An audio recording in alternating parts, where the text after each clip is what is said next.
ఏం లేదు. అసలు మనం టోల్ టాక్స్‌లు ఎందుకు కడతాం రా అసలు నాకు అర్థమైతలేదు. అరే నేను క్లియర్ ఎక్స్ప్లెయిన్ చేస్తా. నువ్వు మధ్యలో క్వెషన్స్ అడగా అంటే. ఫస్ట్ మనం టోల్ ట్యాక్స్ ఎందుకు పే చేస్తాం అంటే, ఈ రోడ్‌కైన బడ్జెట్‌ని రికవర్ చేయడానికి, అట్ ద సేమ్ టైమ్ దాని మెయింటెనెన్స్ చూసుకోవడానికి మనం టోల్ ట్యాక్స్ పే చేస్తాం. మరి బడ్జెట్ ఎంత అవుతదా అని నువ్వు అడుగుతావు నాకు తెలుసు. బడ్జెట్ కూడా చెప్తా. రోడ్స్‌లో డిఫరెంట్ టైప్ ఆఫ్ రోడ్స్ ఉంటాయి. 8 లైన్ ఉంటది, 6 లైన్ ఉంటది, 2 లైన్ ఉంటది, 4 లైన్ ఉంటది. సో ఇట్లాంటి డిఫరెంట్ టైప్ ఆఫ్ రోడ్స్ ఉంటాయి. ఓఆర్ఆర్ హైవేస్ ఉంటాయి. అట్ ద సేమ్ టైమ్ సిటీస్‌లో రోడ్స్ కూడా ఉంటాయి. ఫర్ ఎగ్జాంపుల్ ఇప్పుడు మన హైదరాబాద్ చుట్టూన్న ఓఆర్ఆర్ 8 లైన్ రోడ్. 8 లైన్ రోడ్‌కి బడ్జెట్ 1 కిలోమీటర్‌కి 30 నుంచి 50 క్రోర్స్.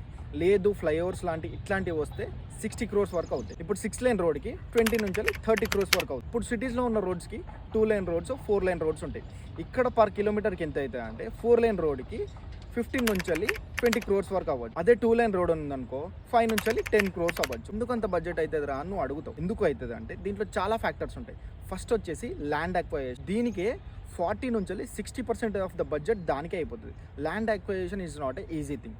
దాని తర్వాత మళ్ళీ సేఫ్టీ ఫ్యాక్టర్స్ చూసుకోవాలి, మెయింటెనెన్స్ చూసుకోవాలి. వీటన్నిటిని కన్సిడర్ చేసి రోడ్స్ వేస్తారన్నమాట. అరే నేను చెప్పింది మొత్తం నీకు అర్థమైందా?